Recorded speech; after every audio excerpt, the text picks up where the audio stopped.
on WHOW at our new time, 5:06 p.m. weekdays.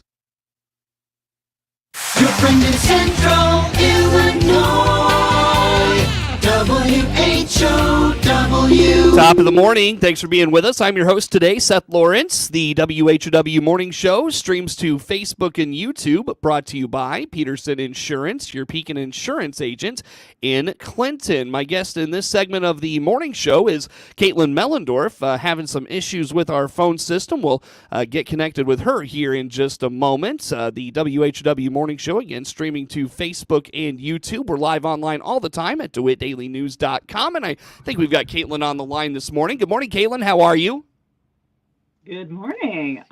We talked about this. I'm a little sleepy today, but we're gonna power through this interview. Well, and evidently so was my phone program on my computer, because I dialed in the extension to pick you up and it just wasn't wanting to get connected with you. So I don't know. Today must just be a day or something. We're having some issues, but like you said, we'll power through. We'll get through it. And of course, it is the holidays, Caitlin. And as we talk about the holidays, we talk about things like food safety, eating well, but then we talk about things like cold and flus and maintaining good health during the holidays. So let's talk just a little bit about meal hygiene. It kind of sounds like a combination of all the things we just talked about. What do you have for us? What is meal hygiene, Caitlin? Yeah, so this has a little bit less to do with food safety and a little bit more to do with supporting our gut health. I don't know about you, but I struggle with some bloating on occasion. I struggle with a lot of different gut symptoms, and I'm sure there's other people listening that have had that experience, whether it's something kind of chronic, maybe they're struggling with IBS or IBD, which would be like Crohn's disease, or you just have the occasional, discomfort or upper reflux issues or lower GI problems. And so meal hygiene is a way to kind of look at how you are structuring your day-to-day foods in a way to hopefully support and reduce a lot of your symptoms. And so I've got a newer blog post that I was writing and going, this might be kind of a nice one to chat about, because we're going into the holidays and a lot of us might be eating at strange times of day than we're used to, or we are maybe eating larger volumes of stuff or eating richer things that are, typical with the holidays, pies and cookies and sweets. And so I thought meal hygiene would be a nice one to start with. Well, let's start there, Caitlin. So what does that mean? What is meal hygiene, and what do we need to know about this? So it doesn't really have a definition. It's more of a cluster of things that we can work on. So one of those with meal hygiene is just chewing your food really well. So by chewing your food and not swallowing pieces, only partially chewed or swallowing them whole, your goal is to get that food to roughly applesauce consistency while it's in your mouth. And while you're doing that, we have saliva that's getting to work in there helping digest that food. Even just in starting in the mouth, we've got different enzymes that start to break down certain carbohydrates in the mouth. But by doing that right in the mouth, we are basically giving the stomach a break. We're not forcing the stomach, once you swallow that food, to digest it more. So we're really starting in the mouth. How are we chewing well, making sure we can get to a roughly applesauce consistency before we swallow? Another thing with meal hygiene is also about posture. So I know a lot of us, we tend to be reading on our phones or tablets, or if we're, reading a magazine or a newspaper, we might be sitting in our chair, but our shoulders are kind of hunched forward. And what that does is it kind of compresses your esophagus, which is that connecting piece between your mouth and your stomach. And so when we're bent over and we're kind of hunched over, we're trying to swallow, but our esophagus is kind of being pushed, and that muscle can make it kind of hard to get that food from the mouth into the stomach. So having nice tall posture while we eat can help expand and kind of open up that esophagus. So it's making it more comfortable to pass that food from the mouth into the stomach. So we can start with applesauce consistency while we're chewing. We can work on posture. We can also look at speed of eating. I know this is something that I struggle with, is not just chowing my food down in 5 minutes. But give yourself some time with chewing. One, that's going to help with the applesauce consistency piece. If you're slowing down chewing and eating, you're going to be able to get more time chewing and getting that food to the applesauce consistency. It's also going to help you slow down eating. So you're going to feel fuller more comfortably. So I don't know what people have experienced, but if you eat really, really fast, a large volume of food, it takes your body a little bit longer to register, oh, I've got quite a large volume of food in my stomach, and sending that signal to the brain of, nope, we're done eating. We're nice and full. Mm-hmm. So if you're eating slower, you get more time to chew. You get more time to feel your stomach gets time to register, okay, we're comfortably full, rather than eating really fast and going, I'm still not full. So you eat some more, and then later you might feel really bloated or uncomfortable because you've maybe overeaten. So slowing down is going to be really important. So those are just 3 of the meal hygiene kind of steps. And these might be things that you're going, this is something that is, self-explanatory, and it might be for some people, but coming back to kind of these steps is really helpful. So if anyone needs to read more about, I've got 9 different tips on incorporating steps of meal hygiene. We'll talk more about that, but you can always go to Illinois Extension and search for the different blogs. This one came out about a month ago, so it's still up there in the charts, so to speak, on our posts. This has got to be one of the most eccentric topics we've ever talked about, Caitlin. Like just wild, good stuff. What's the website for the extension, by the way? So if you go to extension.illinois.edu/blogs, it'll get you to all the blogs that our different staff write about, and then including mine around 8 ways to help your gut that are not about food. Very good, very good. Well, Caitlin, let's move along here for this morning, and as we kind of continue the topic of food, let's talk winter eating. Again, Caitlin Mellendorf, nutrition educator, U of I Extension, our guest on the phone for today. Let's talk fruits and vegetables. Wintertime, we're not, at least I'm not thinking like, oh gosh, there's great stuff in season right now. So enlighten me. What is in season right now? What's fresh for the picking at the grocery store right now? What's good? Yeah, so certainly, our gardens are done in Illinois. We've had several frosts. Where our tomatoes are done, our peppers are done, all of our summer eating is done. But depending on what you grew in the summer, you might still have some winter squash hanging around. Those are foods that hold up really nicely in storage. So you might have butternut squash, you might have spaghetti squash that you grew, acorn squash. Our extension blogs have lots of different recipes for those different veggies. Also, a little safety tip, because those winter squash are very hard to cut, so work with a knife. And I actually like this tip that I saw several months ago, I think even. So rather than trying to use the knife and kind of a sawing motion to pull off the top and bottom of winter squash, or to cut it in half, because winter squash are very, very hard until they're cooked. You actually, for something like a butternut squash that has a very long neck, you can hold the knife against the top or the bottom and hold on to the neck and almost rotate the squash back and forth in your hand, kind of like you're rolling a rolling pin. But you keep the knife in place and you let the rocking action, that rolling that you're doing with your hand, just kind of work with the knife and the squash, and it's worked out very nicely for me. I've always been very surprised. So rather than being afraid of chopping your fingers off because those squash are just so dang hard, give that one a try instead. I will say, in terms of recipes, I will say butternut squash is one of my favorites. It's a pureed soup. You can add in other vegetables. You can go very plain, which is how I like mine. You can add in different types of spices like cinnamon or turmeric to just give it a different flavor. But it's a really nice winter squash option if you're not maybe into the roasted or another recipe. Also in winter, again, we're not really growing too much. We can still grow a few cold weather things. So we might still see some spinach available. And then we're definitely getting into cold season crops that might still be growing in your gardens, like broccoli, cauliflower.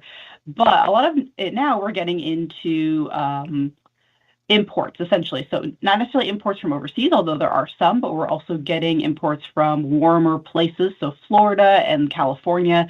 So we're starting to see citrus pop up once more for the season. We're getting really good quality grapefruit and oranges and different fruits, citrus fruits. We're also getting into pears. Apples are still a great, even though we think of them maybe for fall, they're still a great winter fruit to hang out with. And then kiwis are actually in season in the US in the winter. So during the summer, they're usually imported from overseas. But in the winter, we're getting them from the US, which is a very fun one if you like kiwi. Very good. Good tips there, Caitlin. Excellent stuff. When it comes to, you talked about the in-season foods. Obviously, we're in a time of year where crock pots are in season. Slow cookers, the pressure cookers. Air fryer is always a good option this time of the year. Less grilling and those sorts of things. Just kind of what's trendy in under that umbrella of those things, Caitlin. Anything trendy right now you're noticing? So what I'm seeing come back are grain bowls. So this would be taking a grain, quinoa, rice, pasta, and you're adding in a lot of these winter vegetables with their roasted and then cooled down. So it's a cold salad with the grains, the roasted vegetables. So that could be roasted roasted butternut squash or other types of winter squash, roasted broccoli, roasted Brussels sprouts, and then adding in nuts and seeds. So sunflower seeds, pumpkin seeds, and then any type of dressing that people enjoy. So balsamic dressing, red wine vinegar, lemon, even just something like lemon juice or orange juice. And then I'm also seeing this pop up for overnight oatmeal. So we're getting in quite a bit of just, it's cold weather. People maybe want a little bit more of a warm, hearty breakfast. So a lot of overnight oat recipes, meaning that you take rolled oats. Typically, you can do it with instant oats, but the texture is very thick, which is fine if that's what you like. Doesn't work so well with the oats that take more cooking time. I forget, I'm blanking on that name, but those ones don't work too well with overnight oats. They do need to be cooked first. So those are really popular right now, along with the grain bowls. And then, we're getting into other types of appliances. So slow cookers are back in action for sure. I know for me, my slow cooker is around all year long, but definitely slow cooker recipes, things that people can leave in the morning when they're commuting to work.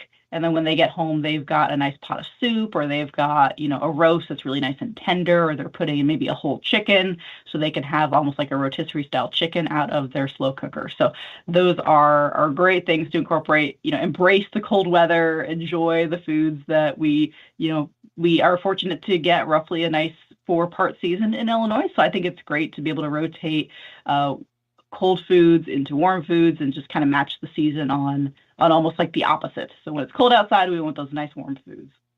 Easy enough. Caitlin, you mentioned the website earlier for the U of I extension. I'm sure you've got great tips on slow cookers, pressure cookers, air fryers, the like. Where do folks go to find all that?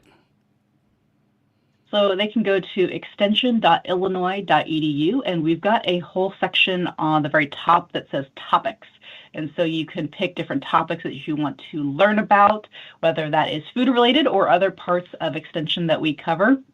And then, of course, check out locally. You can find classes that are coming up on the website, too.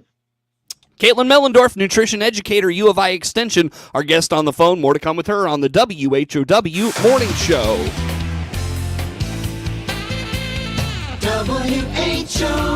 WHOW. Are you a friend of agriculture? This is Scott Baum from Baum Chevrolet Buick here in Clinton. We're giving $500 towards the purchase of a new Buick or any new Silverado through the end of the year. That's correct. Any new Buick Enclave, Envision, or even the sporty Buick GX. And yes, any new Silverado 1500, 2500, or 3500 in gas or diesel. See our staff for details. Baum Chevrolet Buick, right from the start. Get moving again. Warner Hospital provides award-winning orthopedic health to DeWitt County with Gibson Area Hospital Orthopedics. Your orthopedic health is important, and Dr. Brett Keller specializes in joint replacement, robotic total joint replacements, general orthopedic care, and fracture care. Return to an active lifestyle and a higher quality of living with Gibson Area Hospital Orthopedics. Now seeing patients at the Warner Specialty Clinic in Clinton. To book your appointment with Dr. Keller in Clinton, call 217-784-4030. As moods mellow and the spirit of Christmas fills hearts everywhere with love, Douglas Dodge in Clinton welcomes this chance to thank their many friends and customers and to wish them all good fortune and happiness during the coming year. Carols are singing, bells are ringing, time to decorate the tree and light up the lights. Merry Christmas from Douglas Dodge, located at 811 IL 54, your Ram dealer in the Clinton area. All of us here at Love It Once More Thrift Store in Clinton want to wish everyone a very Merry Christmas. Come see us this month and find your holiday decor on sale for half price. This is Connie reminding you to check us out on Facebook, Instagram, or DivaDailyNews.com. This is Ryan Utterback with Utterback Real Estate. Are you looking for a professional? Like a professional cornhole player? No, a professional realtor. Or a professional bowler? Strike! And that's why you're the other Ryan. For a professional buying and selling experience, click the Utterback Real Estate icon at DeWittDailyNews.com. Your friend in Central Illinois, WHOW. Once again, a good morning. Thanks for being with us. I'm your host today, Seth Lawrence. The WHOW Morning Show streams to Facebook and YouTube, brought to you by Peterson Insurance, your Pekin Insurance agent in Clinton. Again, my guest in studio today, Caitlin Mellendorf, nutrition educator with the U of I Extension in DeWitt, Macon, and Piatt counties. And Caitlin, you know, the shotgun deer season has come and gone, and I think that the bow season goes until the end of the year, which means we're coming up on probably the end of the deer donation program. We've talked about this a few times with you throughout the course of the fall. How about this program? What's the latest? Yeah, so this is a program currently covering 16 counties in East Central Illinois, and we have been really, really blessed this year. This is year number 2 for the program, and we are already at almost 5,000 pounds of meat donated, which is just impressive. We're super, super thrilled about that. And we still have a couple more weeks of hunting season, so we know that we may still be getting some more. Even just yesterday, we had around 800 pounds donated to a couple of food pantries in Macon County, which was very exciting. That was our first donation for the year in that county, which of course that's one of our counties that I cover. So I was very excited for all those pantries that got to participate.